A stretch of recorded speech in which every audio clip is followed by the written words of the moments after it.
Yun mga pare, ready na naman tayo mag-vlog, mag-track read. So papunta na tayo ngayon sa Monasterio Tarlac. At tayo napunta sa sementeryo. Hindi naman siguro ako naliligaw, you know. Sinundan ko lang si Waze tapos ayan, biglang lubak-lubak na ang daan. Shortcut nga siya, so nasa highway na ako, na-bypass natin yung bayan. Kaya siguro matagal yung biyahe ko kagabi.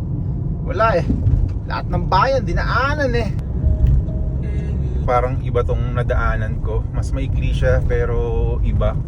Umakit na sa bundok Wala nadaanan ko So ito yung Monas, yun tayo sa kabilang side ng Monas pinadaan. Yun, tapos na tayo magtanghalian. Nakitanghalian tayo kila Jacob. Salamat sa inyo. So nakapag-ride na tayo. Ako, na-ride ko na Rapsa tapos G-Flow. So mamaya makikisabay ulit tayo sa kanila. Boss, bawal mag-ride ng walang helmet dyan. Helmet pa.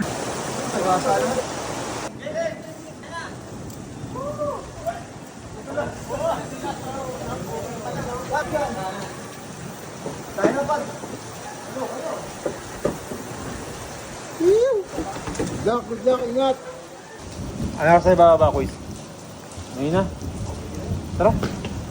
So yun mga pare, bababa na kami sa kalsada. Full speed. Let's go! Ito, kakabihis lang natin. Hindi ko alam kung may nag-expect nito. Pero, ayun, uwian na. Hanap tayo na makakain. Bahala na bukas kung tutuloy. Paano kaya to? Race or race? Go, chill muna.